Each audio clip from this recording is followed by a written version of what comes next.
किन डराउँछौ आफ्नै प्रियको लाससँग? एउटा लास त तिमीसँगै घुम्दैछ। प्राय प्राय तिमी सकिन लागेको थियो, लकडाउनले गर्दा त्यसै बसिरहेछ र त्यसको भूमिकाको निम्ति मैले त्यो पुस्तक चाहिँ विशेष सरोगेट मदर भनेर त्यो पुस्तकको नाम राखेको छु।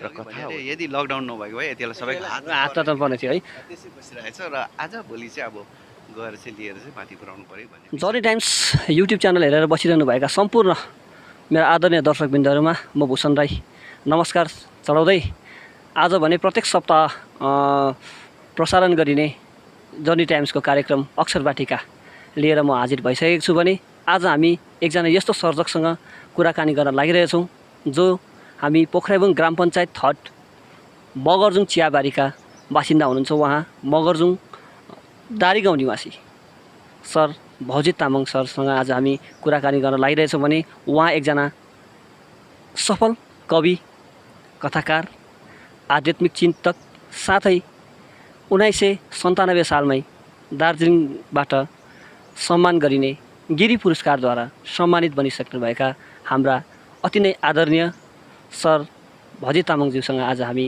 कुराकानी गर्न लागिरहेछौँ र आजको कार्यक्रममा उहाँलाई स्वागत गर्दछौँ। र सर एकदमै स्वागत। ल नमस्कार भाइहरू, यसरी आइदिनु भएछ धन्यवाद।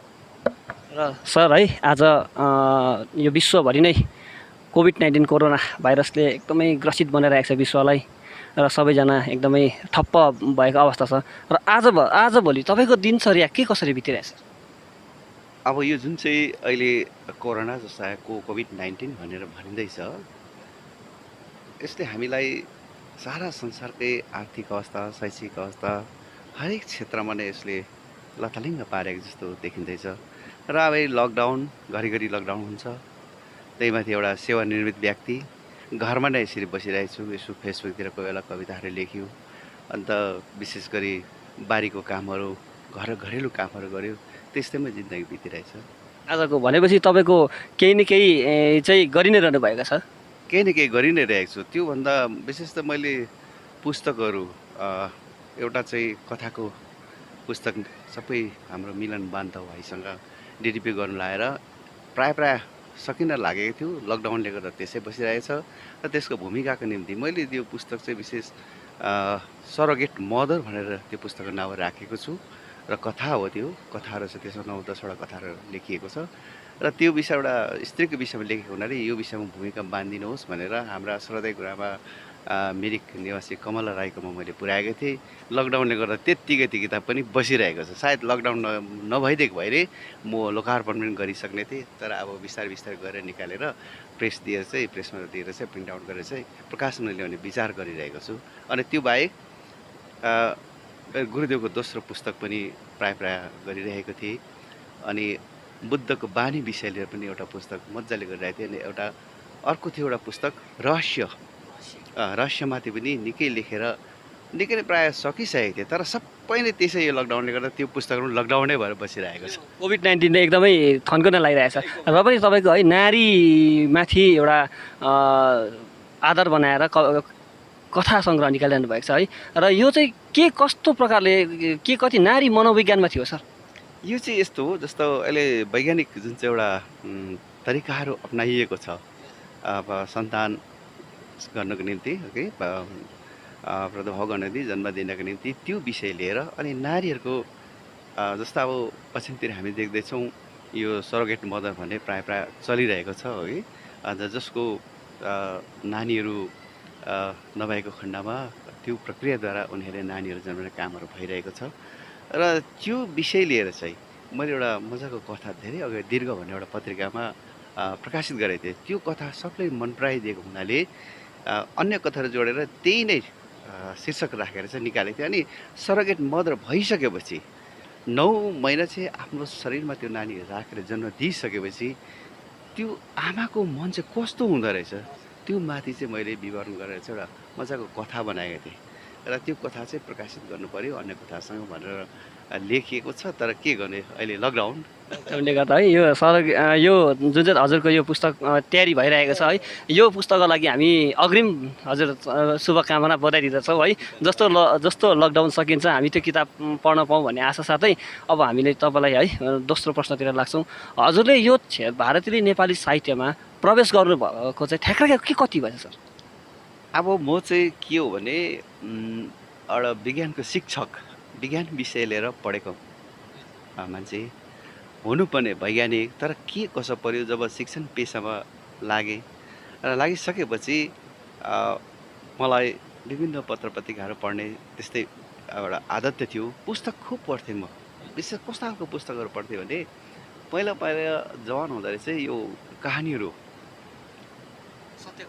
सत्य घटनामा आधारित कहानीहरू भयो, यो विशेष त्यो खालको पुस्तकहरू पढिन्थ्यो। अनि रहस्य धर्म विषय लिएर, रहस्यमा एउटा संसार छ अलग्गै, त्यो विषयको पुस्तकहरू खुब पढ्ने एउटा आदत थियो। अन्त त्यसरी पढ्थेँ। पछि विज्ञान लिएर गएको मान्छे विचारधारा अलिक वैज्ञानिक भएकोले गर्दा कतिवटा कुरोहरूमा विश्वास पनि लाग्दैन थियो। जस्तो अब मृत्यु पछाडिको जुन चाहिँ एउटा जीवन छ त्यो विषय लिएर मलाई एकदमै विश्वास लाग्दैन थियो। भूत प्रेत हुन्छ भन्ने यस्तो विचारधारणा मलाई एकदमै पटक्कै थियो। राति एक्लै हिँड्थेँ, सुटुक मलाई डर पनि लाग्दैन थियो। र पछिबाट त्यस्तै एउटा घटना घट्यो र आफ्नो आँखाले नै एउटा मरिसकेको व्यक्तिलाई, 68 सालमा बितिसकेको व्यक्तिलाई 73 सालमा साहसमा भेटेपछि चाहिँ मलाई मेरो विचारधारा अर्कै भएर गयो, बद्लियो। अलिक परिवर्तन आयो। केही त रहेछ है संसारमा, हामी मात्र होइन रहेछौँ, यो संसार आँखाले देखिने संसार मात्र होइन रहेछ, त्यहाँदेखि बाहिरमा अर्कै लोक रहेछ भन्ने एउटा विचारधारणा आयो। र त्यस्तै विषयमा अनुसन्धान गर्ने व्यक्तिहरूसँग, जस्तो हाम्रो स्वर्गीय एनडी राई हुनुहुन्थ्यो, सरसँग निकै सम्पर्क भयो, उहाँसँग निकै बातचित भयो र त्यसरी तर्कवितर्क गर्दा त्यसो गर्दा त्यतापट्टि गयो। र त्यसरी हुँदाखेरि चाहिँ पछिबाट सायद कुन सालतिर भने 92 मैले कलेज पढ्दाखेरि, म कलेजमा थिएँ 1973 सालदेखि 76 सालसम्म थिएँ म। अन्त मैले 75 सालतिर हाम्रो महान गुरुङ अवतारको विषयमा सुनेको थिएँ। तर अब त्यति बेला अर्कै प्रकारको कतिवटा कुराहरू सुने र मैले उहाँलाई त्यति वास्ता पनि गरेको थिइनँ, उहाँको दर्शन गर्ने विचार पनि गरेको थिइनँ। र हाम्रो कृष्णसिंह मोक्तान श्रोदय सर, उहाँले लेख्नुभएको पुस्तक, साई बाबामाथि अनुवाद गर्नुभएको पुस्तक सत्यम शिवम सुन्दरम, त्यो पनि पढेँ, त्यो विषयले पनि पढेको थिएँ। र कसो गर्दाखेरि मलाई 1990 सालतिर अब त्यस्तो आध्यात्मिक पुरुषहरूको दर्शन गर्ने विचारले म चाहिँ धेरै रिम्बुचीहरूको दर्शन गर्न पुगेँ। ठुल्ठुलो रिम्बुचीहरू भयो, उहाँहरूको दर्शन गरियो। र पछिबाट म पुट्टपर्ती पनि गएँ, बेङ्गलोर गएर साईबाबाको दर्शनमा पुगेँ। र त्यसपछि चाहिँ फर्केर आइसकेपछि चाहिँ मैले हाम्रो गुरुदेवको विषयमा चाहिँ खोज्नु चाहिँ होइन, यसो अचम्म प्रकारले उहाँसँग मेरो भेट भयो। अन्त भेट पनि कस्तो प्रकारले भयो भन्दाखेरि अब यहाँ अब स्पष्ट भन्नु पऱ्यो,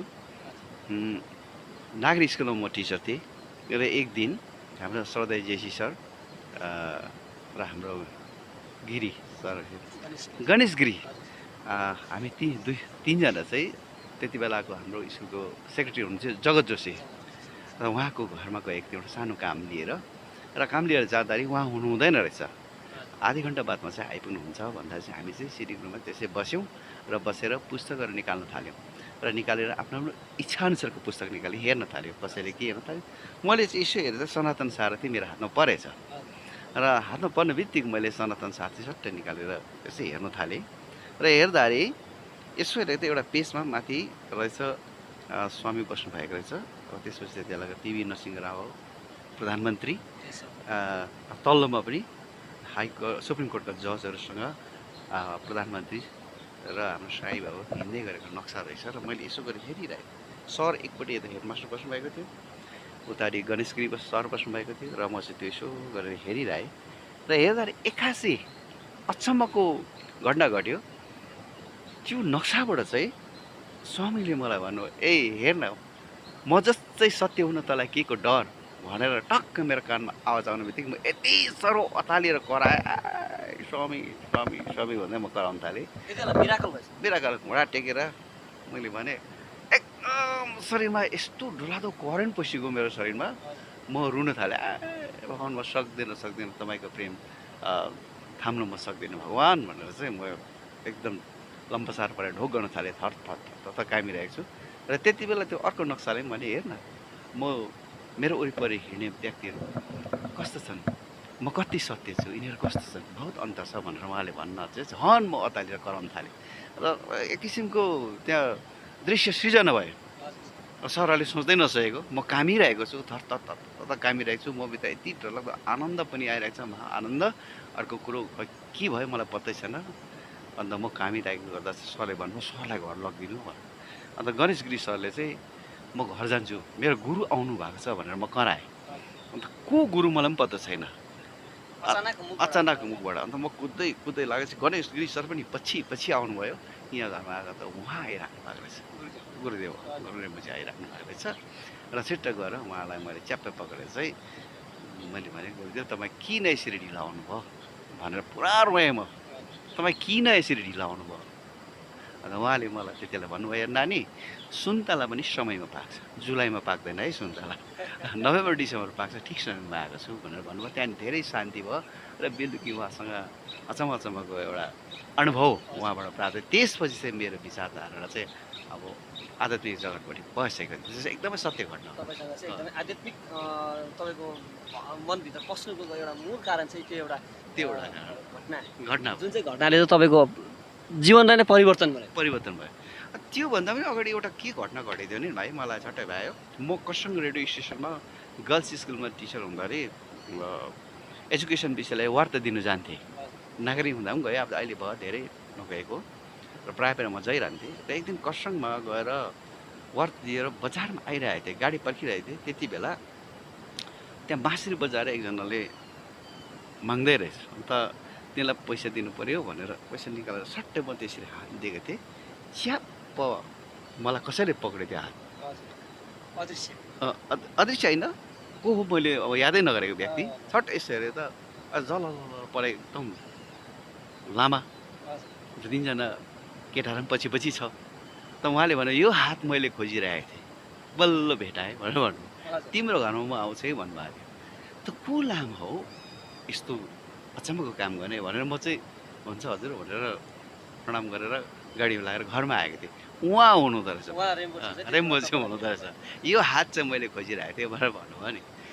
पछिबाट तपाईँले है उहाँकै बारेमा पुस्तक लेखिसकेपछि त्यो पुस्तकको नाम चाहिँ त्यो यस्तो भयो, त्यो उहाँले मलाई पछाडिबाट उहाँसँग मेरो एउटा अब एउटा एकदमै रहस्यमय कुरो, अब भाइहरूले यहाँ कुरा कोटाइहाल्नु भयो, यो कुरा त म त लुकाएर राखौँ भनेको थिएँ, साझा गर्नुपर्ने स्थिति आयो। र बेलुकी जब उहाँ बस्नुभयो यहाँ, उहाँसँग थुप्रै भाइहरू हाम्रो तल चाल्साबाट भाइहरू आउनुभएको थियो, लामाहरू आउनुभएको थियो, थुप्रै थियो। अन्त उहाँले मलाई कोठामा सट्टै हाल्नुभयो र बेलुकी घटना। उहाँ चाहिँ टाढामा एकदम मजाले ओछ्यानमा बस्नुभयो।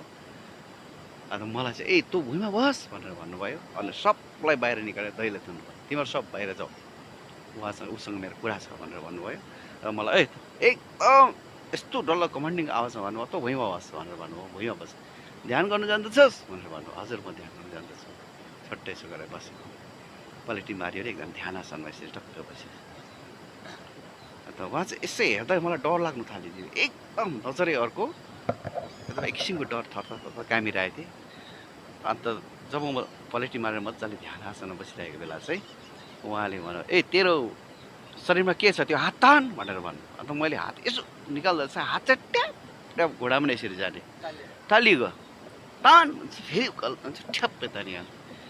अन्त हजुर मेरो बोडीमा त एकदम करेन्ट छ त, चुम्बक पो आइरहेको छ त भन्नु। ए हो भनेर भन्नु। हजुर ठिक र ल बस भनेर भन्नुभयो। अन्त म बसिरहेको छु।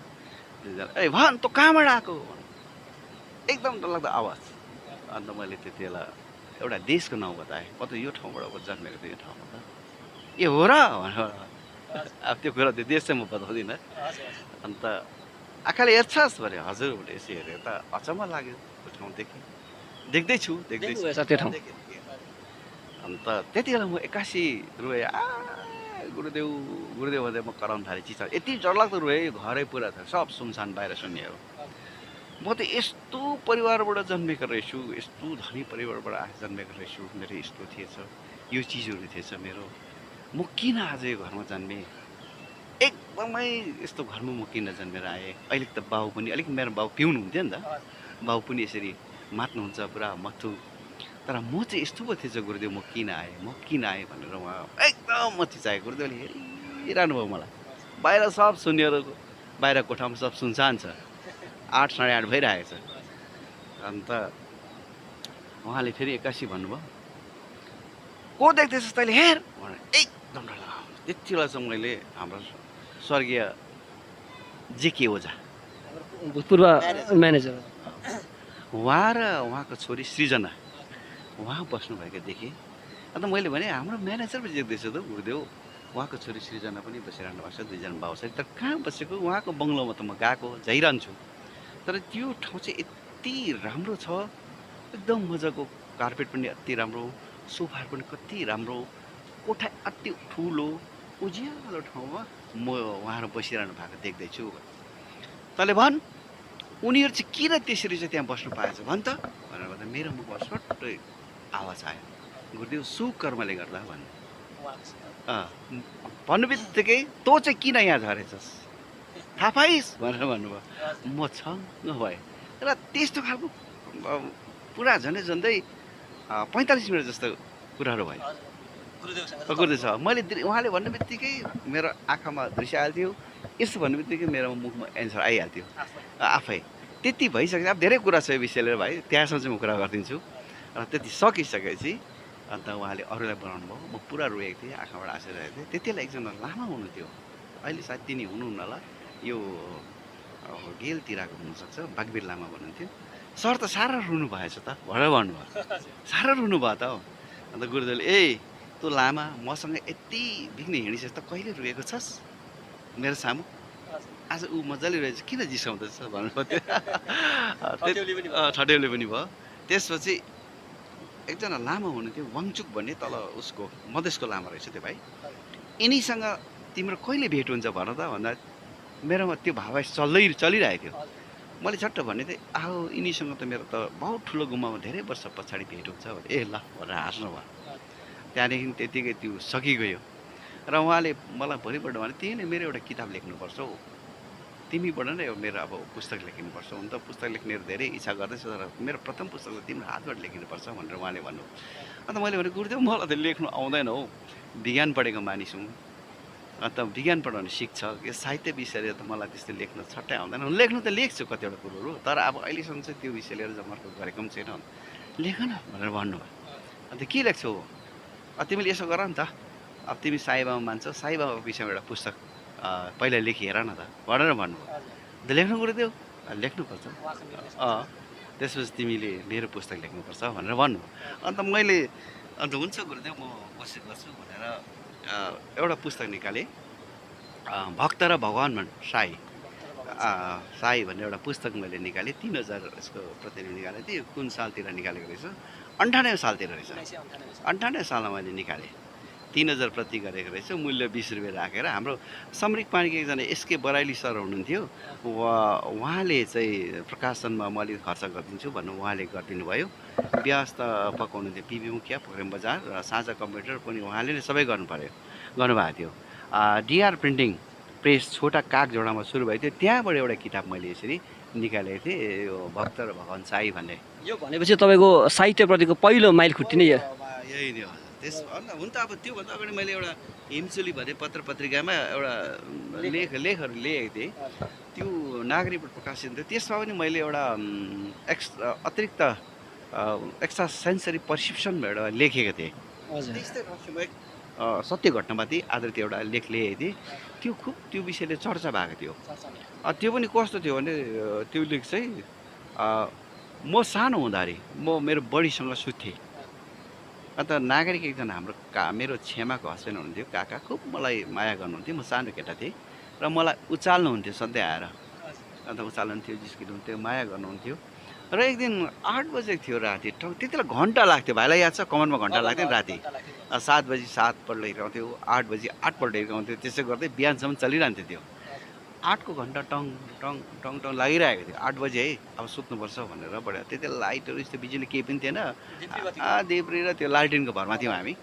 हुन्छ भनेर म बडीसँग यतापट्टि सुत्न लागेँ, बडी यतापट्टि सुत्नलाई तयार। त्यति बेला मलाई झट्टै काका आउनुभयो र उचाल्नु भयो मलाई। उचालेर जिस्काउनु भयो। अन्त मैले अबै नागरिक काका आउनुभएछ, नागरिक काका आउनुभएछ, मलाई उचाल्नु हुँदैछ भनेर बडीले के भन्छ यस्तै, यो बौलाको हो भनेर गाली गर्नुभयो। अन्त होइन नि काका पो आउनु भएको छ त मलाई हैट त्यस्तो हुँदैन भनेर सुधार्नु भयो। अन्त बिहान सच्चै बडी उठेर अब कमानमा जानुहुन्थ्यो, कमानमा जाँदा एकदम तयार हुनुहुँदै थियो, 6:30 भएको थियो। नागरीबाट टक्कै आइपुगेछ एकजना व्यक्ति आइपुग्नु भएको थियो र उहाँले भन्नुभयो तपाईँलाई त दुःखको खबर छ दिदी भने के हो, तपाईँको ज्वाइँ त अन्तरिक्षमा खस भए, हिजो राति 8 बजी टक्कै बित्नुभयो भनेर। त्यति बेला बढी अप्पै यो केटाले हिजो मलाई 8 बजी उचाल्दैछ कि उचाल्दैछ भने मैले त गाली गरेँ, ज्वाइँ त बितेछ भनेर बढी बिचरा दुखित हुनुभयो र कामसाम सबै बन्द गरेर सबै हल्लाहल्ली भएर उहाँ उता जानुभएको थियो होइन। त्यही विषय लिएर चाहिँ मैले एउटा लेख लेखेको थिएँ, त्यो हिउँचुली भन्ने हाम्रो नागरिक स्कुलबाट प्रकाशित हुने पत्रिकामा चाहिँ प्रकाशित। त्यहाँदेखि चाहिँ मैले लेख्नु थालेँ पोलिटिकल राजनैतिक एनालिसिस गरेर त्यो सुनसरी पत्रिकाहरू थियो नि त्यस्तोमा यो हिमाली दर्पणतिर खुब लेख्थेँ। अन्त त्यति बेला कथा खुब राम्रो लेखेको थिएँ, लोक्ने स्वास्नी भन्ने त्यो कथा खुब प्रचलित राम्रो भएछ। अन्त एक दिन हाम्रो स्वर्गीय एमके सर नागरिकमा दार्जिलिङमा उहाँ बित्नुभयो।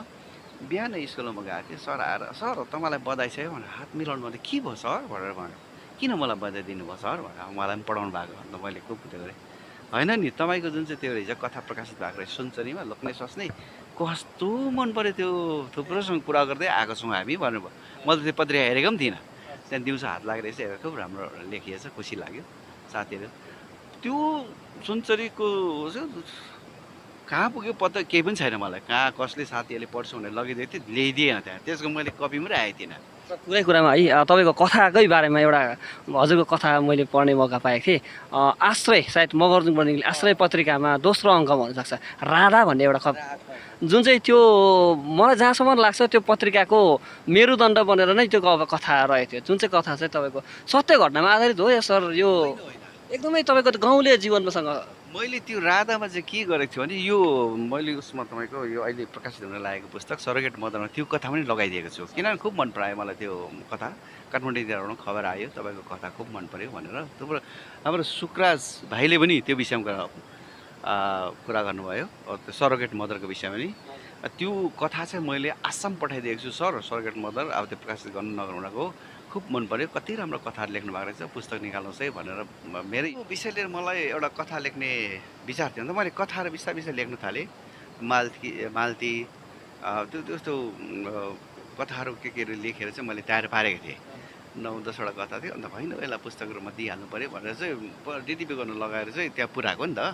मैले अघि भनिहालेँ यदि लकडाउन नभएको भए यति बेला सबैको हात पर्ने थियो है, त्यसै बसिरहेछ र आज भोलि चाहिँ अब गएर चाहिँ लिएर चाहिँ माथि पुऱ्याउनु पऱ्यो भन्ने विचार गर्दैछु। र सरको साहित्यिक यात्राबारे नै है तपाईँले यो कथा सङ्ग्रह पनि निकाल्नु सक्नुभएको छ नि सर। यो कथा सङ्ग्रह चाहिँ कति मेहनत गर्नुभयो त्यो निकाल्नको लागि चाहिँ? अब कुनै पनि लेख लेख्दाखेरि मेहनत त चल्छ, हुन्छ सोच्नु पऱ्यो विषयवस्तु। मलाई त यस्तो लाग्थ्यो, हुन त त्यहाँ कतिवटा त्यो राधा विषयले तपाईँले सत्य घटना भन्नुभयो नि, त्यहाँ चाहिँ मैले एउटा नयाँ प्रयोग गरेको छु। जस्तो त्यहाँ विनोद नयाँ प्रयोग देखिन्छ नि सर, छ त्यहाँ कतिजना हामीले कार्यक्रम गरेको कुरोहरू छ, त्यो जुन चाहिँ पात्र चाहिँ तपाईँको सत्य घटना चाहिँ काल्पनिक गरेर चाहिँ मैले त्यो एउटा नयाँ प्रयोग गरेर चाहिँ एकदमै यो पाठकहरूलाई चाहिँ सोच्नु बाध्य बनाउँछ नि सर। यो कथा त सबैजना चिनेको पात्र छ, तर फेरि घटनाक्रम अर्कै छ, त्यसले गर्दा चाहिँ एउटा त्यो पत्रिकाको मेरुदण्डै भन्नु त्यो एउटा नयाँ प्रयोग थियो। अब कतिले त्यो विषयले बुझेनन् है। अन्त मलाई थुप्रै काठमाडौँबाट पनि खबर आयो त सत्य घटना हो सर भनेर खबरबाट चाहिँ होइन जुन चाहिँ पात्र छन् उहाँहरू चाहिँ एकदम सत्य हो, तर जुन चाहिँ घटना चाहिँ काल्पनिक हो भनेर मैले भनेको थिएँ, त्यो विषय लिएर गरेको थिएँ। त्यो कथा पनि त्यहाँ लगाएको छु मैले। तपाईँले है कथा एकदमै रोचक ढङ्गले लेख्नु हुँदाहुँदै पनि कविता पनि मजाले लेख्नुहुन्छ, सँगसँगै तपाईँले एउटा प्रकृतिमाथि वर्णन गरेर एउटा वृक्ष संवाद भन्ने एउटा खण्डकाव्य पनि तयारी गरेर निकालिसक्नु भएको छ नि सर।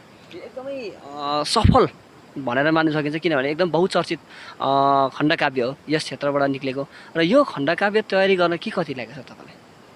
अच्छा, मैले सबभन्दा पहिला अब भक्त र भगवान साई निकालेँ, त्यसपछि अब गुरुदेवको पुस्तक सुरु गर्छु भनेर गुरुदेवसँग म 5 वर्ष हिँडेँ। शिक्षकको मान्छे छुट्टी हुँदाखेरि शनिबार आइतबार उहाँसँग हिँडेको गएँ छुट्टीमा ठन्डा महिना उहाँसँगै बिताएँ मैले। घरमा समय छैन। घरमा समय छैन। अब त्यति बेला आफ्नो व्यक्तिगत गाडी पनि थिएन।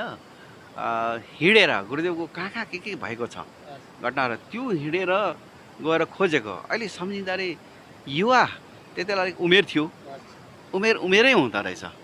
किनभने म यहाँबाट सुकियामा गएँ, सुकियाबाट हिँडेर तल तामसाङ पुगेँ, तामसाङबाट हिँडेर घरमा आइपुगेँ।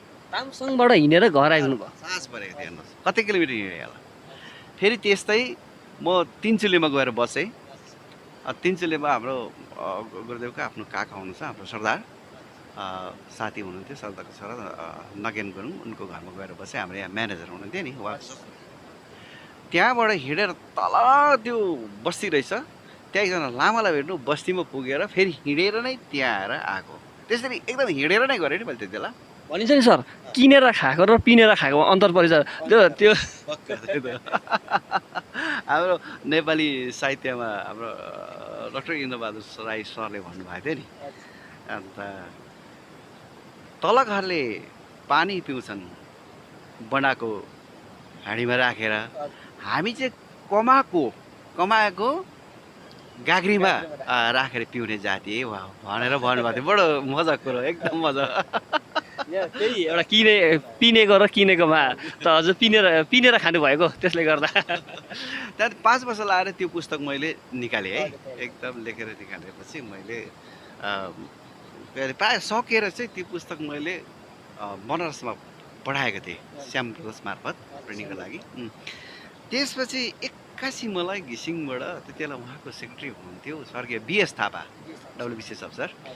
अन्त उहाँले टेलिफोन गर्नुभएछ। अन्त तपाईँ भौजी सर हुनुहुन्छ? हजुर म किन गर्नु सर, तपाईँलाई हाम्रो चेयरम्यान साहबले बोलाउनु हुँदैछ, तपाईँ भोलि कुनै हालतमा माथि लालकोटीमा आइदिनुहोस् 8 बजीभित्रमा भन्नुभयो। हुन्छ 8 बजी त आउनु सक्दैन, 9 बजी 9:30 आइपुग्छु भने।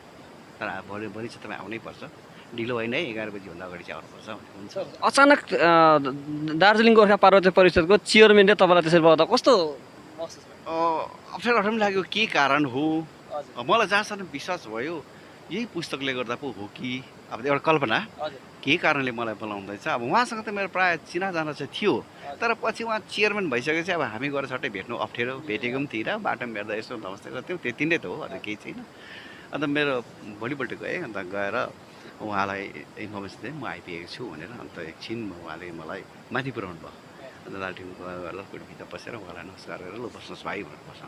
त्यो भाइ नै हो, एकदम गतिलो आवाज भयो। गुरुदेव विषयमा पुस्तक लिनु भाइ हो? हजुर।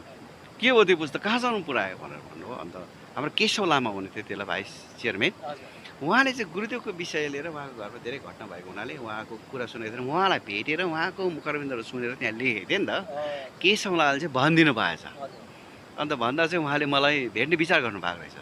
अन्त उहाँले मलाई एकदम ठुलो आवाजमा भन्नुभयो, किताब कहाँसम्म पुग्यो, तपाईँ नै हो भाइ भनेर। हजुर। ला किताब त माथि नै पुग्यो क्या? होइन, यो त एकदम प्रेसमा छ त, बनारस पुगिसकेको छ। आहा भनेर एकछिन मलाई हेर्नुभयो। उहाँको त्यो मुखारविन्दको जुन चाहिँ एउटा बडी ल्याङ्ग्वेज हुन्छ नि, अनुहारमा म के पढ्दैछु, एक किसिमको उहाँले विश्वास अनुभव गरे जस्तो लाग्यो मलाई। अच्छा तिमीले मलाई त्यो पुस्तक मगाइदिनु सक्छौ?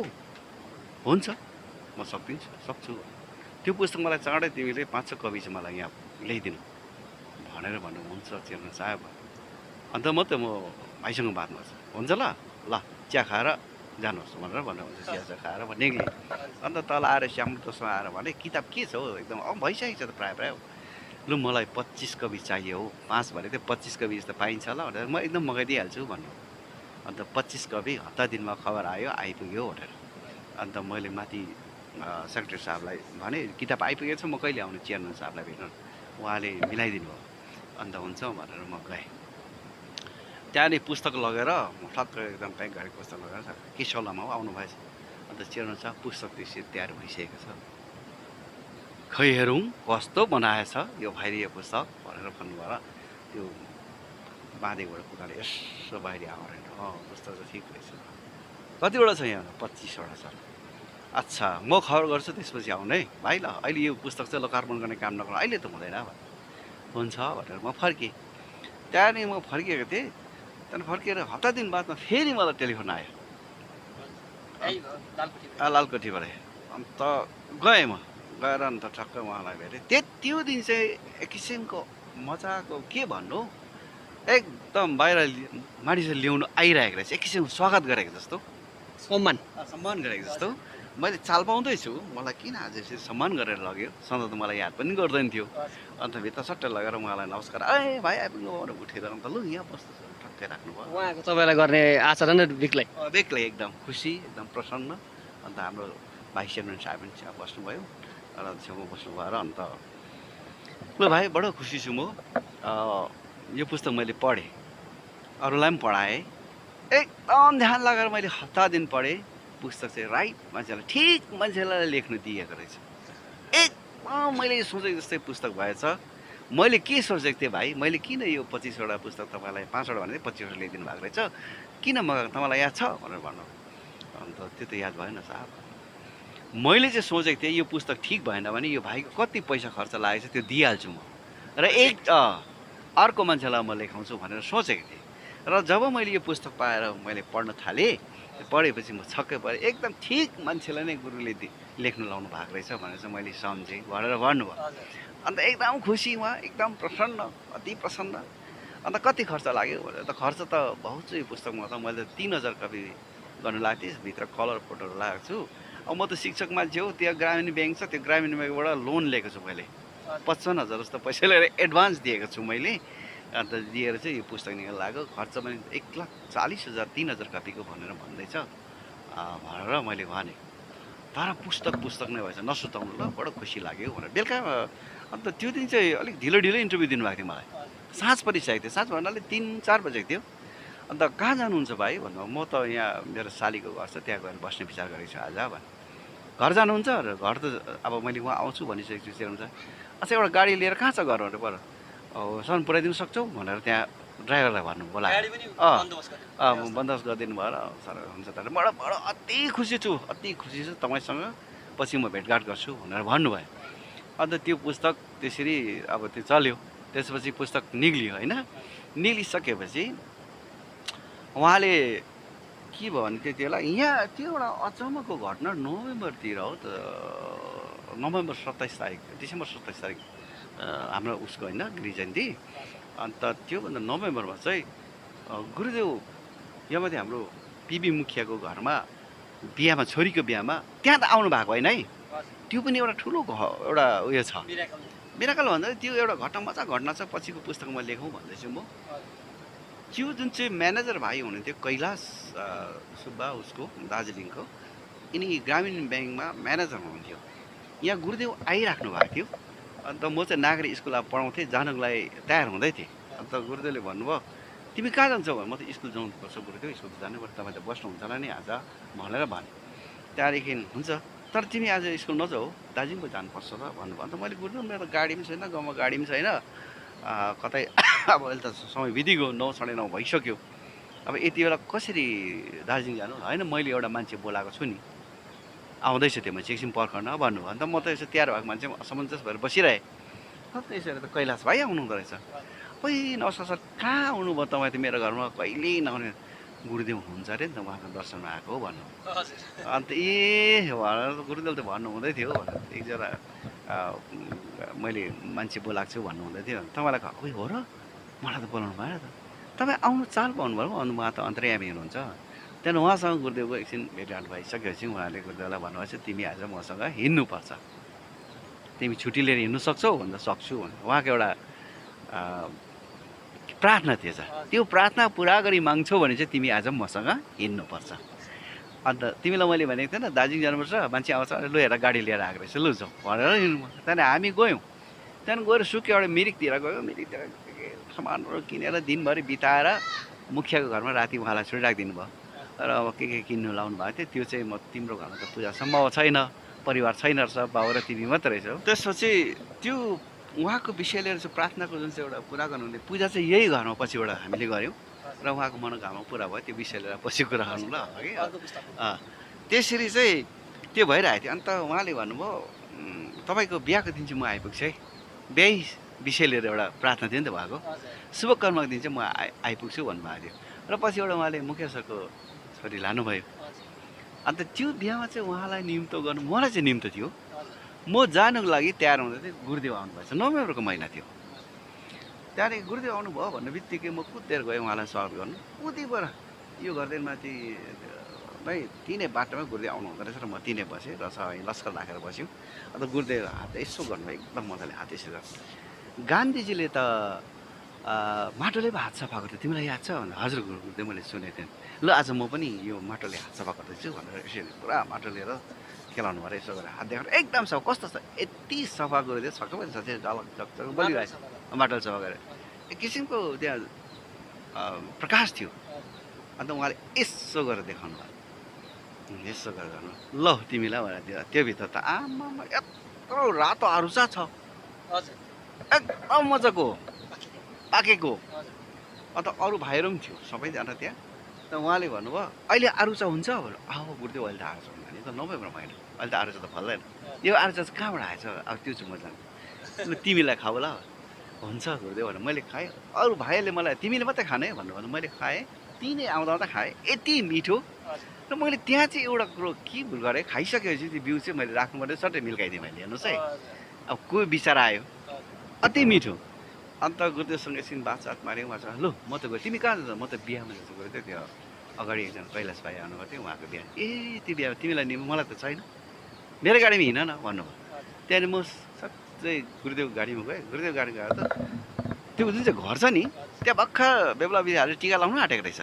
गुरुदेव फुत्तै झर्नुभयो, किन कैलाश भाइलाई भन्नुभएको थियो तिम्रो बिहाको दिन चाहिँ म आइपुग्छु भन्नुभएको थियो। त्यहाँदेखि छट्टै गुरुदेव पस्नुभयो, अब यो गुरुदेव आउनुभयो भनेर सबैले स्वागत गर्नु। गुरुदेवले त्यो उहाँलाई आशीर्वाद दिइराख्ने उहाँबाट जानुभयो बिदा लिएर। म चाहिँ अन्त बिहाको निमन्त्रणा यसो खाएर फर्केँ। अन्त अब त्यो विषयले मलाई केही याद छैन। हेर्नुहोस् है, ल एक दिन घरमा डिसेम्बर महिनामा खानासाना खाएर बेलुका खाना आँटेको त्यति बेला स्थानीय न्युज खुब हुन्थ्यो नि आकाश। अन्त टेलिफोन भर्खर त्यो ल्यान्डलाइन राखेको थियो, टेलिफोन आएछ। अन्त यसरी त सधैँ उयो गरेर त हाम्रो पिबी मुखिया सरै हुनु त, सर बधाई छ तपाईँलाई भने। के को बधाई, के को लागि सर बधाई? अन्त तपाईँले स्थानीय खबर सुन्नुहोस् त, तपाईँलाई त गिरी पुरस्कार दिएको छ त आज भनेर भन्नुभयो। साहित्यमा तपाईँलाई अघि यता नाटकमा पुकारलाई, गीतमा चाहिँ डेजी बराइलीले भने एकदम पुरा एनाउन्स हुँदैछ त। चारतिरबाट टेलिफोन हतार खोलेर हेरेँ त एकदम त्यो लास्टमा फेरि रिपिट गर्छ नि, त्यति बेला सुने छक्कै पऱ्यो म त। ला किताब लोकार्पण भएको छैन, के भयो त यस्तो, यो त बडो अप्ठ्यारो काम भयो भनेर सोचेँ। अब उहाँले यसरी एनाउन्स गर्नुभएको छ। त्यति बेला त तपाईँको खुसीले खुट्टा भुइँमा रहेन? होइन, खुसी त अब एक किसिमको अब पुरस्कार भन्ने बित्तिकै अब त्यो मैले त्यो विषय लिएर त्यो पुस्तक लेखेको पनि होइन। गुरुभक्ति हो त्यो त, गुरुप्रति गएर सबै भावनाले उहाँको निर्देशनले उहाँको आज्ञालाई शिरधार्य गरेर लेखेको पुस्तक हो। त्यताबाट मेरो केही विचारै थिएन नि त, सोचै थिएन। तपाईँको दोस्रो कृति थियो? दोस्रो कृति थियो। अन्त अचम्म लाग्यो। अन्त मैले चेयरम्यानसँग सरसँग सम्पर्क मिलाउनु थालेँ। मिलाएर उहाँलाई भेटेर मैले कुरा, होइन भाइ त्यो पुस्तक यस्तो लेख्नु भएको छ तपाईँले, त्यो मैले एकदम हामीले विचार गरेर दिएको पुस्तक हो, तपाईँले त्यो लोकार्पण नगरिदिनुहोस्, त्यो एकदम ठिक छ, त्यो पुस्तक केही छैन भनेर भन्नुभयो। त्यसपछि तपाईँको त्यो ग्रीष्मका यहाँ प्रदान गरियो दार्जिलिङमा, लोकार्पण चाहिँ म गर्छु भन्नुभयो उहाँले। चेयरम्यान साहबले आफैले नै लोकार्पण चाहिँ करसङ्घमा हुन्छ भन्नुभयो। अन्त करसङ्घमा अलिक पछाडि त्यो कति तारिक हो मैले चेतेपछि, त्यो करसङ्घमा उहाँले बनाउनु भयो। त्यो अगाडिको दिन म उता गएको थिएँ, सायद पेसोकतिर के काम लिएर गएको थिएँ, राति आइपुगेँ म। अब भोलिपल्ट जानुपर्ने म लोकार्पणमा, निन्द्रैश्वरी गएँ नि। अब म त एकदम निन्द्रैश्वरी गएको छु। म खरसाङमा यति भव्य प्रकारले त्यो लोकार्पण गरेको रहेछ जिरेन्स हलमा ड्यामे मानिस, बाहिर बजारभरि लाउड स्पिकर राखेको, बाहिर त्यो सडक पनि ड्यामे मानिसहरू बसेको। त्यस्तोमा लोकार्पण एकदम भयो। यति डरलाग्दो लोकार्पण गरेँ, म त छक्क परेँ। र त्यहाँ एउटा कार्यक्रम राखेको रहेछ, मैले बोल्नुपर्ने पुस्तकमाथि। आहा, म त निन्द्रैश्वरी छु, राम्रो त्यो छैन मलाई। अब त्यहाँ एकदम उद्घोषणा भइहाल्यो। अन्त म गएर प्रार्थना गरेर बोल्न थालेँ। यति साह्रो सुनसान भएछ त्यो बेला, 57 मिनट म बोलेछु। 57 मिनट पिन ड्रप साइलेन्ट, सब खुसी एकदम। अन्त भाइ पछिबाट सकेर सबले घिसिङ साहबले एकदम छेउमा राख्नुभयो इज्जत गरेर, र भाइ खाना चाहिँ पर टुरिस्ट लजमा छ भनेर भन्नुभयो। टुरिस्ट लजमा लगेर खाना उहाँले सँगसँगै मसँग बसेर खानुभयो।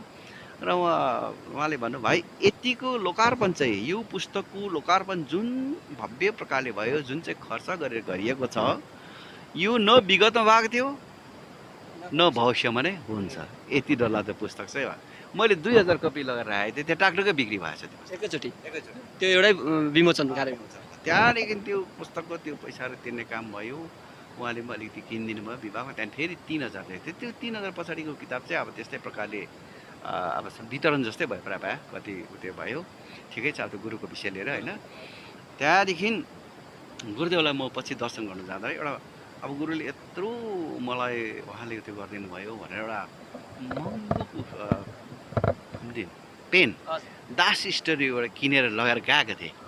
त्यहाँदेखि गुरुदेवलाई चढाउनु पऱ्यो भनेर मैले गएर उहाँलाई तल घरमा चढाएँ। गुरुदेवले यो के हो भने, गुरुदेव यो तपाईँले अब यत्रो पुस्तक लेख्नु लाउनुभयो, मलाई एउटा नाम पनि चल्यो पुस्तकमा, यस्तो मैले पाएँ पनि, त्यसले गर्दा पुरस्कार पनि पाएँ र तपाईँले अब के चढाउन सक्छु र। गुरुदेवले यस्तो हेर्नुभयो र लामालाई दिनुभयो। तिर दिइहाल्नु भयो, उहाँले त जे दिइहाल्नुहुन्छ नि, आफू राख्नुहुन्न, दिइहाल्नु भयो। र तिम्रो एउटा पुस्तक छ है पछि भविष्यमा आउने भने। अन्त दोस्रो भने दोस्रो पनि तर एउटा अर्कै पुस्तक छ है, परिवार सम्बन्धी भन्नुभयो। त्यतिबेलै भन्नुभयो हाम्रो गुरुदेव भने। हजुर मैले म त कस्तो खालको मान्छे भने मैले त्यसलाई त्यति सिरियसली लिइनँ पनि, हेर्नुहोस् है। त्यहाँदेखि त्यो त्यत्तिकै अलिपछि अब म त्यसै त्यो कथाहरू कविताहरू त्यो परिवार कविता लेख्नु पढ्थेँ खुब मजाले। कविताको जुन चाहिँ प्रभाव थियो मभित्र थियो। सानो पढ्दाखेरि हाम्रो केएन सरले खुब मजाले पढाउनुहुन्थ्यो, माथि स्वर्गीय केएन सरले पोखरेम हाई स्कुलमा। र बालकृष्ण समको त्यो इष्टेय भन्ने कविताहरू भयो, कति हाम्रो के अरे आँसु कवि लक्ष्मीप्रसादको कविताहरू अब त्यो स्कुलमा थियो नि 40मा। खुब मजाले उहाँले विवरण गर्नुहुन्थ्यो, मजाले सुन्थेँ। अन्त पढ्नुमा लाग्थ्यो, तर कविता लेख्नु चाहिँ आउँदैन थियो त्यो समयमा। स्कुलको समयमा चाहिँ कविता लेख्नु पटक्कै नआउने। यो त पछाडि आउँदा पनि मलाई त्यति आउँदैन थियो। अन्त एक दिन गुरुदेव नै आइपुग्नु भएछ। ए त अचम्म नि भाइ यो त भनेपछि है तपाईँको जिन्दगी त गुरुदेवले चमत्कारै चमत्कार गरे। अन्त एक दिन यहाँ र बसिरहनु भएको थियो। अन्त तिमीले कविता लेख ल भनेर भन्नुभयो। गुरुदेव मलाई त कविता त आउँदैन मनपर्छ, अति मनपर्छ कविता। म पढ्छु, अङ्ग्रेजी कविताहरू पनि यसै हेर्छु, हिन्दी कविताहरू पनि हेर्छु, अनि हाम्रो नेपाली कविता त म पढिरहन्छु, मजा लाग्छ। कविता त लेख्नु चाहिँ आउँदैन भन्दा उहाँ मरि हाँस्नुभयो। कविता लेख्नु आउँदैन भन्दा आउँदैन, एक किसिमको प्रकारको हाँसो उहाँले हाँस्नुभयो। र ठिकै छ कोसिस गर्नु है भनेर भन्नुभयो। अब त्यो कविता लेख्छु भनेर बस्दाखेरि घन्टौँ बस्दाखेरि पनि नआउने मान्छेले के प्रयास गर्नु, कोसिस गर्दा आउने विषय पनि होइन। फेरि 2 दिनपछि जानुभयो र म चाहिँ त्यो कुरालाई त्यति याद गरिनँ, सिधै लिएन। र त्यसै जाँदा एक दिन नागरी स्कुल जाँदाखेरि मेरो मनमा खोइ यो पर हाम्रो सरदार छ नि, हाम्रो क्षेत्रीय सरदार कुमार दाजु हजुर धारीगाउँमा त्यहाँ पुग्दाखेरि चाहिँ मलाई एक किसिमको भित्रबाट कविता भनेको जस्तो लाग्यो मलाई। कसैले के हो भनेर यसो सम्झेँ, कानमा आउँदैछ। ए बाबा यो के हो, के हुँदैछ मलाई भनेर मैले यस्तो सम्झिँदै जाँदै थिएँ। जब त्यो 1 नम्बर छ नि भाइ, त्यो 1 नम्बर उकालो जाँदै गर्दा चाहिँ मलाई एउटा कविता एकदम भित्रबाट भनेको जस्तो लाग्यो। र मैले त्यो कविता मनमा एकदम सम्झिँदै गएँ। र गइसकेपछि चाहिँ स्कुलमा पुगेर एउटा खाता मागेर चट्टै त्यसलाई सारेँ मैले। अन्त सारिसकेपछि चाहिँ साथीहरूलाई देखाएको त कति राम्रो कविता लेख्नु भएछ भने, राम्रो भएछ सर भनेर त्यो कविता चाहिँ मैले सर त्यो कविता सुनौ न। त्यो कविता चाहिँ हो पेसोकको भ्यू पोइन्टबाट भनेर पछिबाट मैले यो भाव अमृत भन्ने पुस्तकमा त्यो कविता प्रकाशित गरेँ। र त्यो कविता चाहिँ यस्तै थियो, हेर्नु है। मनभरि थुप्रै थुप्रै रहर, काँधमा एउटा नाम जा भिरेर म पुगेँ एक दिन टिस्टाको बगर। मनभरि थुप्रै थुप्रै रहर, काँधमा एउटा नाम जा भिरेर म पुगेँ एक दिन टिस्टाको बगर। एकछिन अलमल्ल परे, वरिपरि राम्रो निहाले, हो यो नदी नै हो टिस्टा, त्यो पुरानो निर्मल टिस्टा। छि के भइसकेछौ, म आज आएको व्यर्थ भएछ। मैले एक किसिमको त्यो मैला प्रदूषित त्यतापट्टि भावना भएछ। छि के भइसकेछौ, म आज आएको व्यर्थ भएछ। तिमी त शीतल अमृत धारा नरहेर गन्दगी बोक्ने एउटा ठुलो नाला पो भइसकेछौ। म यी अग्ला अग्ला हरिया वृक्ष बगरका ढुङ्गाहरू अघि नलजाई आफैदेखि नघिनाई निर्वस्त हुन सक्छु। छातीमा दन्केको प्यास नबुझाई फनक्क फर्कन सक्छु। टिस्टा, तिम्रो छातीबाट एक अञ्जली पानी भर्न असमर्थ छु भनेर मैले लेखेँ। अनायासै त कविता तपाईँको कविता पुर्यो। होइन, छ कविता। त्यति बेला टिस्टा बोल्यो मेरो कुरा सुनेर। हिमकुण्ड पक्लेर निर्मल रूप पाएँ, हिमकुण्ड पक्लेर निर्मल रूप पाएँ, प्रभुको गुण गाउँदै टलल टलल टलटल टल्किँदै ओह्रालो झरे। टिस्टाले भनेको। स्वच्छ छात्रीभित्र सिलभरी भुर्राहरू खेलाउँदै पल पल बगे माछा। तिम्रो घर बजारको सेरो फेरो बोक्दा म कहाँ रहे त्यो अमृत धारा। तिमीले सम्झेझै भइसके ठुलो गण्डकी नाला। मलाई पनि त रहर थियो स्वच्छ मुहार र स्वच्छ शरीरसँग चाँडो चाँडो तल पुग्ने। किन थाहा छ मेरी रङ्गित सजिएर घुम्ती बगर वीर पखेरा छोड्दै हुली, टलक टलक टल्किने यौन उन्माद बक्छली मलाई भेट्न झर्दै हुली। मल्ली मुनि दबा नभेटेर न म रमाएँ न ऊ रमाइन्। त्यो भएमाथि एउटा भ्यू पोइन्ट छ नि, त्यहाँबाट यसै हेर्दा तपाईँले स्पष्ट देख्नुहुन्छ त्यो रङ्गित र टिस्टा टक्क भेटेको ठाउँमा चाहिँ बिचमा एकदम अलग्गै छ नि, अलग्गै देखा पर्छ। एकदम तल गएर मात्रै उनीहरू एकदम पुरा मिश्रण भएको छ। त्यही कुरा यहाँ आएको छ।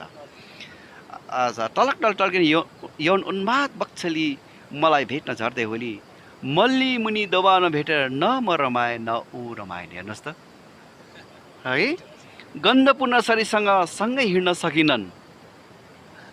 अलग्गै छ नि, रङ्गित निलो उताबाट धमिलो टिस्टा।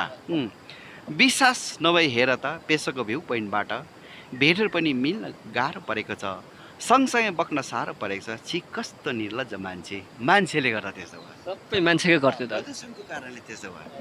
यो कविता यसरी आएर मैले लेखेँ। म छक्कै परेँ, घरमा आएर बडो चिन्तन गरेँ। तपाईँले जीवनमा पहिलोपल्ट रचेको कविता? कविता चाहिँ यही नै हो। यसरी रचेँ। त्यसपछि मलाई कविता बर आउनु थाल्यो आफै। त्यसपछि होइन, यो कविता चाहिँ मैले अब प्रकाशित गर्नुपर्छ भनेर एउटा भाव अमृत भन्ने विचार गरेँ र विचार गरेर अब यो कविता ठिक भएको भएन, प्रथमपल्ट लेख्दैछु। यो एउटा कस्तो कविता थियो नि, यसमा मसिनो फुटकर कविताहरू लागेको छु र मुक्तकहरू लगाएर लामो एउटा मिश्रित जस्तो बनाएर लेखेको छु नि त कविता। अन्त मैले माथि हाम्रो कृष्णसिंह मोक्तान सरलाई देखाएँ। सर, म त एउटा भाव अमृत भन्ने एउटा पुस्तक निकालौँ भन्दैछु, एउटा लेखेर ल्याएको छु, कस्तो हुन्छ तपाईँले लेखिदिनुहुन्छ भने त उहाँले खै कस्तो रहेछ भनेर यसो हेर्नुभयो र हेरेर त्यहाँ एउटा 4वटा मुक्तक भएको छ। त्यो कविता पढ्नुभयो र एक्कासी वाह गर्नुभयो है। सुन्नु न सर त्यो 4वटा लाइन पनि। अब कविता चाहिँ विभिन्न प्रकारले आफ्नो विचारले भने पश्चिमकोले कविताको विषय लिएर बेग्लै धारणा लिएको छ, पूर्वलीहरूको बेग्लै विचारधारणा छ। अहिले अब कविताको विषय लिएर के भन्छन् होइन, आफ्नो आफ्नो छ नि विचारधारा र प्रकृति भइरहेछ। कविता के हो, कसो हो, कसैले दुःखबाट सुरु भएको भने होइन, कविता आनन्दको लागि हो भन्ने हुन्छ। कविता त एउटा सुन्दर भावनाको अभिव्यक्ति हो भन्ने विचारधाराहरू छ। अन्त मैले मेरो विचारले चाहिँ एउटा 4वटा लाइन ल्याएको थिएँ। त्यो पढ्नु बित्तिकै उहाँले भन्नु वाह बडो मिठो, तपाईँको त विचारै अर्को, ठिक छ म लेखिदिन्छु भनेर राख्नुभयो। 4वटा लाइन पढेर 4वटा। त्यो चाहिँ के थियो भने हेर्नुहोस् त, कविता शब्द श्रृङ्खला मात्र कहाँ हो र, यो त निर्मल भाव सरिता नै हो। कविता शब्द श्रृङ्खला मात्र कहाँ हो र, यो त निर्मल भाव सरिता नै हो।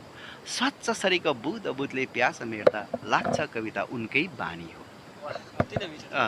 यो देखेर उहाँले म लेखिदिन्छु भन्नुभयो। अन्त उहाँले लेखिदिनु भएछ। लेखिदिनु भएर चाहिँ पछिबाट मैले यसरी यो प्रकाशित गरेँ भाव अमृत भनेर। यो कुन सालमा प्रकाशित गरेको थिएँ भने मैले 2011 सालको रहेछ है।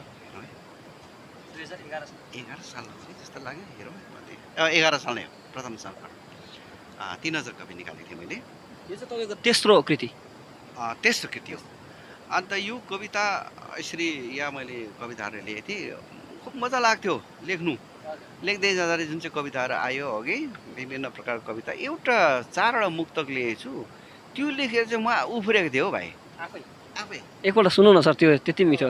त्यो मलाई यति मजा लाग्यो त्यो लेखेर, एकदम खुसी। मैले के पाएको जस्तो लाग्यो आफैलाई नै। अन्त पछिबाट मलाई हाम्रो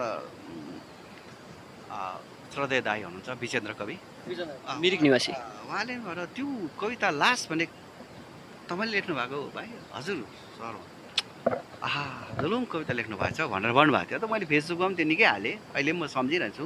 सिक्किममा जाँदा पनि मैले त्यो एउटा यो कविता पढेको थिएँ, खुब मन पराएको थियो मैले। लास, यो चाहिँ के छ, 4 वटा मुक्तक हो। लास, किन डराउँछौ आफ्नै प्रियको लाससँग, एउटा लास त तिमीसँगै घुम्दैछ, तिमीसँगै हाँस्दैछ, तिमीसँगै रुँदैछ, यति त हो एउटा अचल अर्को चल्दैछ। यथार्थ कुरा। जस्तो अब हँसरी वाइफ हुन्छ, कति माया गरिरहेको हुन्छ, एकजना बित्नु बित्तिकै त्यहाँदेखि डराउनु सुरु भइहाल्छ। डर पसिगयो नि। हिजोसम्म आमा, हिजोसम्म बाबु, तर मृत्यु भइसक्यो, लास भइसकेपछि कसले आमा भन्ने, कसले बाबु भन्ने, देह भइगयो, देह सक्यो है। अब त्यही देहलाई त्यत्रो प्रेम हुन्छ, त्यत्रो माया आसक्ति हुन्छ लो है, तर प्राण गइसकेपछि लास भइगयो। त्यो अन्त डर, त्यो विचार पनि आयो मनमा, र मैले लेख्दा चाहिँ यसरी लेखेको थिएँ। अन्त यो लेखिसकेपछि म यति प्रफुल्लित भएको थिएँ, हप्ता दिनसम्म मलाई एक किसिमको आनन्द, एकदम खुसी। सर तपाईँको यो कविताहरूमा तपाईँको मास्टरपिसै भन्दा भयो यसलाई। अब त्यो त पाठकहरूले, तर मेरो विचारमा चाहिँ मलाई खुब मजा लाग्छ। मन परेको माया गरेको माया गरेको कविता। अब अरू पनि यस्तो मुक्त गरेर त्यहाँ थुप्रै लेखिएको छ, राम्रै छन्। जस्तो एउटा नृत्य छ, मृत्यु छमछम नृत्य, जीवन रङ्ग मञ्च, जन्म मरणको अविरल अंश, जीवनको रङ आनन्द सङ्गीत, पीर दुखाएर झमेला सबै रातका शीत भनेर त्यो मृत्यु विषयमा लेखिदिएँ होइन। आँगनको फुलहरू देखेर त्यहाँ मैले 3 अवस्थाहरू भनेर लेखिदिएको छु। आँगनभरि रङ्गी बिरङ्गी फुलहरू फक्रिएछन्, अब त बन्द कोपिला फक्रिन पर्खिरहेछन्, फक्रिएका रङ्गी बिरङ्गी यौन उन्माद भई मुस्काइरहेछन्। फुल कस्तो हुन्छ होइन, कति भँवरा मौरी पुतलीको तातो महीपछि पेसवार भई मुर्झाइरहेछन्। यिनीहरू कविता मजाकै छ, तर यो जुन चाहिँ एउटा लास, यो चाहिँ लेखिसकेपछि म हप्ता दिन आनन्द लाग्थ्यो। अन्त कोही बेला किताब यसो यो भावना पठाएर सबभन्दा पहिला म यही कविता यो किन डराउँछौ आफ्नो प्रियको लाससँग, एउटा लास त तिमीसँगै घुम्दैछ, तिमीसँगै हाँस्दैछ, तिमीसँगै रुँदैछ, यति त एउटा अचल अर्को चल्दैछ। लास त लासै हो नि सर। खुब मजा लाग्यो थियो। सरसँग कुरा गर्दा गर्दै है समयले पनि निकै डाँडा काटिसक्यो, हामी समय पनि निकै गइसक्यो, र आज हामी तपाईँसँग यो वृक्ष संवाद जुन चाहिँ खण्डकाव्य छ, यो खण्डकाव्यको विषयमा कुरा नगरी सक्दैन हामी, किनभने यो एकदमै बहुचर्चित खण्डकाव्य भइसकेको छ। यो प्रकृतिमाथि एकदमै वर्णन गरिएको छ है सर। यो खण्डकाव्य तयारी पारेर चाहिँ के कति तपाईँले कसरत गर्नु पर्यो सर? अच्छा, यो त झन् तपाईँको यो त गुरुले पहिल्यै भन्नुभएको थियो, पर्यावरण विषय लिएर तिम्रो पुस्तक छ है भनेर भन्नुभएको थियो। मैले सोचेको थिइनँ, मैले त्यो विषय लिएर कुनै किसिमको एउटा सिरियसनेस देखाएकै थिइनँ।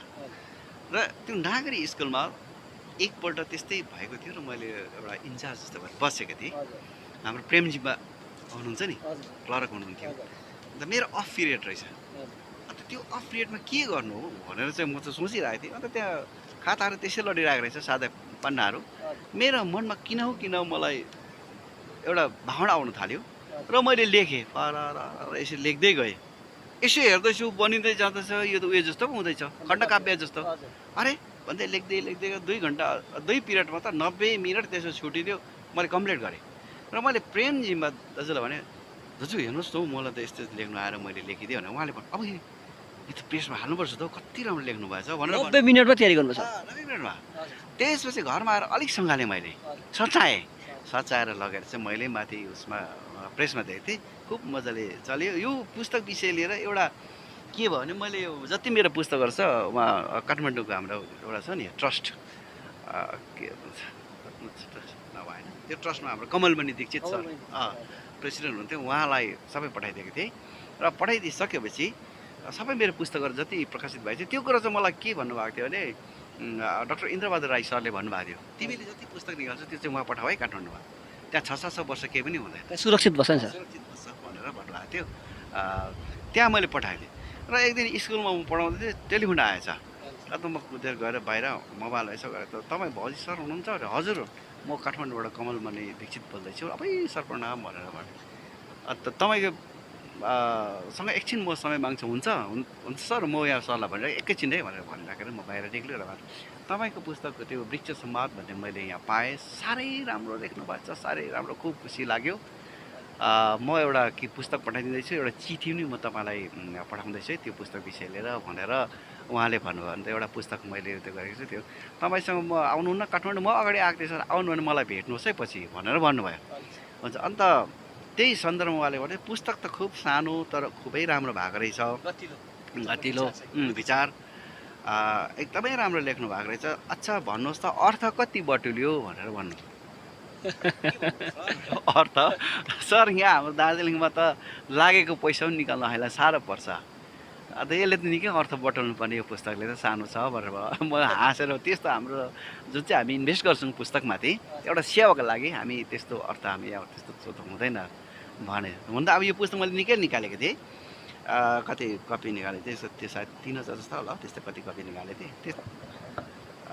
त्यो पुस्तक सबै गयो, तर अब सबै गयो, तर सबैबाट पैसा आयो चाहिँ म भन्नु सक्दिनँ, किनभने सबले मन पराएर लग्यो, कता कता गयो, त्यो उठेन पनि त्यतिकै। कसैले मागेर मलाई 50 कपी, कसै कता के अरे त्यस्तै, कसैले 100 कपी, त्यतिकै गयो, पछिबाट त्यो पनि गर्न सकेन। आज जे जति भयो एउटा सेवा लाग्यो, खर्च सायद अलिअलि भयो होला, त्यो मैले याद पनि गरिनँ। यो पुस्तकको उहाँले पछिबाट मलाई एउटा पुस्तक पठाइदिनु भएको थियो, एउटा चिठी जति पाडे कागज हुँदैन, त्यो पाडे कागज चाहिँ मैले राखेको छु अहिले। झट्ट तपाईँहरू अस्ति नै भन्नुभएको म निकाल्ने थिएँ, मलाई त्यो चेन्ज गएन, त्यो मैले कता चेपिरहेको छु। उहाँले खुब मजाले लेख्नु भएको छ, खुब मन पर्यो। र एउटा यहाँ एउटा उयो त्यो पनि एउटा लेखी पठाउनु भएको छ, यो खुब मन पर्यो मलाई भनेर। एउटा हरफ यहाँ कता थियो, यो चाहिँ कस्तो थियो भने मैले एउटा चिलाउनेको रुख नक्सा पनि चिलाउनेकै राखिदिएको छु। चिलाउनेको रुख विषय लिएर चाहिँ लेखेको छु नि त। म त सधैँ सधैँ बिहान मर्निङ वाक जान्छु नि त, धेरै वर्ष भयो। जस्तै पानी आउँछ यो गाउटले गर्दाखेरि, जस्तै होस् गम्बुट लाएर भयो भने म जान्छु नि त, मर्निङ वाक चाहिँ। अन्त जाँदाखेरि माथि यसो हेरेँ त छैन, चिलाउने त एउटै मात्रै बसिरहेछ। अन्त त्यो विषय लिएर चाहिँ मेरो मनमा आएछ हौ। अन्त त्यो कुरो चाहिँ त्यहाँ यसरी लेखिएछ। त लेखेर चाहिँ मैले त्यो चिलाउनेको नक्सा पनि हालिदिएँ। र त्यहाँ मैले चाहिँ कस्तो लेखेको छु भने हेर्नुहोस्, अलिकति म पढिदिन्छु ल। वृक्ष सम्वाद। मैले के भन्दैछु होइन, सदा झै बिहानै आज पनि म घुम्दै थिएँ, चियाबारीको डाँडा खोल्चा प्रकृतिको साह्रै आनन्द लिए। बिहान कस्तो आउँछ मजा। म त भन्छु घाम उदाउनुभन्दा अघि 45 मिनट अघि चाहिँ कोही व्यक्ति बाहिर निक्लेर बिहानको के अरे समीरको हावाको आनन्द लिन्छ, त्यो मान्छे त बहुत प्रफुल्लित हुन्छ। अर्को कुरो उनलाई रोग लाग्दैन, स्वास्थ्य पनि हुन्छ। पूर्वमा लालिम दृश्य बिस्तारै छाउँदै थियो, चराचुरुङ्गी भुरभुर उड्दै गयो, हेर्दा हेर्दै रश्मि झलमल्ल भई झल्कियो, रातभर झरेको शीत बिन्दु सटाकसुट घर आयो, घामको किरण आइसक्यो। रातभर उग्रिएका कोपिला पत्रदल फरफराई फक्रियो, रङ्ग भने सूर्य रश्मिलाई स्वागत जनायो। रङ्ग त माथिबाटै आउँछ नि। डिलडालमा स्याल खरायो, फुत्रुक फुत्रुक उफ्रियो, किन आज पशु प्राणी मेरो अघि रमायो। प्रफुल्लित भई चियाबारी मालिक झैँ उभे, म त्यो दिन मालिक आवेलाई सम्झेँ होइन। मेरो नजर सानो चिलाउने वृक्षसँग झट्ट जुझिए। छैन घना जङ्गल कतै मेरो वरिपरि, एउटै चिलाउने वृक्ष रहेछ मेरो अघि। खोल्साभित्र छैन अन्य वृक्ष, कसरी एउटै उम्रिएछ, सानै भएकोले जङ्गल फाड्दा यो छोडिएछ। अति नै मिठो, हजुर रमाइलो लाग्यो। वृक्षले चाहिँ के भनिदियो मलाई, आए है अलिक यति मात्रै भनौँ है। वृक्ष किन मलाई एकहोरो नजरले हेरेको, निसन्तान बनाई एक्लो लुब्ध भनी गिजाएको। अति नै मिठो उत्तर। म जसँग झस्के कोही छैनन् को कराएको, सर्लङ्ग पात हल्लाइ वृक्षले भन्यो मोह कराएको। चिलाउने वृक्षले, सानो चिलाउने वृक्षमा लुक्ने ठाउँ नै थिएन, वृक्ष होइन बोलेको भन्ने शङ्का नै रहेन। राम्रो आँखा उगारी वृक्षलाई राम्ररी हेरे, हाँगा पातयुक्त वृक्षलाई आज म झै जिउँदो देखे। त्यहाँबाट चाहिँ अति मिठो हजुर। र यो एकदमै बहुचर्चित भयो नि सर, एकदमै यो पुस्तक है। र फेरि पनि यस्तो खालके प्रकृति विषयमा कुनै तयारी गर्नुभएको छ सर? एउटा प्रकृति विषय लिएर मैले अलिकति भनौँ यो सेतो पानामा 3 पेज जस्तो चाहिँ लेखेर चाहिँ खण्डकाव्य नै सर, खण्डकाव्य नै तयार पारेको थिएँ, तर त्यत्तिकै बसिरहेको छु म। त्यहाँदेखि चाहिँ के भयो, फेरि कस्तो हुँदो रहेछ भने भाव भन्ने कुरा चाहिँ जब एकपल्ट आउँछ नि त्यसलाई सरर लेख्दै आएको हुन्छ, जब स्थगित भइसकेपछि त्यसलाई फेरि अलिक साह्रो पर्छ। हजुर। र आज है सर तपाईँ हजुरसँग कुराकानी गर्दा गर्दै समयले निकै डाँडा काटिसक्यो र आज दर्शकवृन्द हेरिरहनु भएको छ जर्नी टाइम्स मार्फत अक्षर वाटिका कार्यक्रममा मगरजुङ निवासी अति नै आदरणीय सर भजित तामाङ ज्यूसँग हामीले आज कुराकानी गरिरहेछौँ भने उहाँले आफ्नो साहित्यिक यात्राबारे धेरै तिता मिठा अनुभवहरू साथै उहाँको रोचक कुराहरू हामीलाई साझा गरिसक्नु भएको छ। र सर आज है तपाईँसँग कुराकानी गरेर जाँदा यस जर्नी टाइम्स च्यानल हेरेर बसिरहनु भएको दर्शकवृन्दहरूमा केही सन्देश दिन चाहनुहुन्छ सर? उहाँहरू जसले अहिले सुनिरहनु भएको थियो हाम्रो वार्ता है, र उहाँलाई अब सबैलाई धन्यवाद दिँदछु। र भाइहरू यसरी आउनु भएछ। अब साहित्य भन्ने कुरो यस्तो हो, यो भावना भन्ने कुरो यस्तो हो, योपट्टि चाहिँ शुद्ध भावनामा चाहिँ एकपल्ट मान्छे पल्केपछि कहिले पनि छोड्नु मान्दैन। त्यस्तै अब जस्तो म अहिले यो अहिले कविताहरू लेख्दैछु, फेसबुकमा खुब लेख्दैछु। हजुर सर, फेसबुकमा प्रायः तपाईँको धारावाहिक रूपमा आउने गर्थ्यो नि कविताहरू। मैले एउटा कान्छा भनेर सुरु गरिदिएको थिएँ। एकपल्ट सुनाउन सर त्यो कान्छा कविता पनि। अब फेसबुकमा हेर्नुपर्छ कि भाइ, यो मैले उयो त गरेको छैन, हेर्नु मैले पछि एउटा सम्झेँ कान्छा भनेर एउटा पुस्तकै निकाल्नु पऱ्यो भनेर। अन्त यो कान्छा भन्ने त अहिले कतिवटा गइसक्यो होला, एउटा पुस्तक बनिन्छ। अन्त त्यही विषयले कान्छा भन्ने शब्द पनि सर अलिक लुप्त हुँदै गइसक्यो नि अब त। त्यही पनि हो। कान्छा कति प्यारो हाम्रो कान्छा भाइ, आमाको पनि कान्छा भाइप्रति माया कति हुन्छ, जेठा दाजुको पनि कान्छा भाइप्रति कति छ, तर यो कान्छा हराइसकेको छ शब्द। यो त हामीभित्रको एउटा शब्द हो नि त, होइन? हाम्रो नेपाली शब्द भन्नेबाट मासिसकेको छ नि, जेठा माइला साइला काइला ठाइला अन्तरे जन्त यस्तो छ नि, पानीमुनि अन्तरे मजाको छ नि यो त थुप्रो खोजेरको अन्त। अस्ति मैले ठाइला भन्ने शब्द गर्दा सबै हाँस्यो, यो कहाँबाट आयो शब्द भन्छ। हाम्रो शब्द हो नि त, यसलाई विलुप्तिबाट बचाउनु हुन्छ, हामीले यसलाई प्रयोगमा ल्याउनु पऱ्यो नि त। र त्यही कारण यो कान्छा भनेर मैले सुरु गरेको थिएँ। र एउटा अस्ति लेख्दै थिएँ, कान्छा जन्म सत्य मृत्यु सत्य, जन्म सत्य र त खुसी हुन्छन् सबै हाँस्छन्, मृत्यु सत्य तर रुन्छन् सबै, दुवै अकट्टै सत्य, एउटा मिठो अर्को तितो। अति नै मिठो।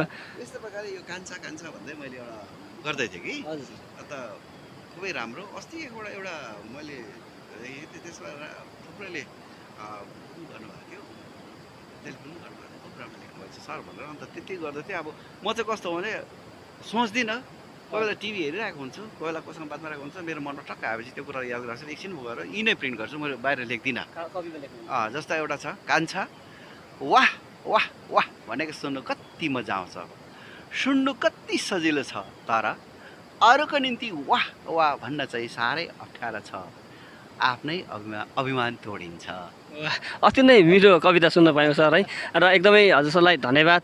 र आज हामी तपाईँसँग कुराकानी गऱ्यौँ, तपाईँले आफ्नो बहुमूल्य समय हामीलाई दिनुभयो है, हजुरलाई एकदमै धन्यवाद। र दर्शकवृन्द आज भने हामी भजित तामाङ सरसँग अति नै मिठो कुराकानी गऱ्यौँ, उहाँको मिठो मिठो कविताहरू सुन्न पायौँ, उहाँको मास्टरपिस मुक्तक लास हामीले सुन्न पायौँ, जुन चाहिँ लास कविता अहिले पनि सरले पढ्नुहुँदा अझै प्रफुल्लित भन्नुहुन्छ सर भन्ने कुरा उहाँबाट हामीले सुन्न पायौँ। भनेदेखि भोलिको दिनमा अर्को सप्ताह फेरि हामीले अर्को सर्जकसँग हामी कुराकानी गर्नेछौँ, अर्को सर्जक भएकोमा हामी जानेछौँ र उहाँसँग यस्तै तिता मिठा अनुभवहरू उहाँसँग साझा गर्नेछौँ भन्ने प्रतिबद्धता साथ हामी यस कार्यक्रमबाट बिदा लिन चाहन्छौँ। र आजको कार्यक्रममा मलाई क्यामेरामा साथ दिनुहुने भाइ विवेक साथै म भूषणलाई बिदा दिनुहोस् र धन्यवाद।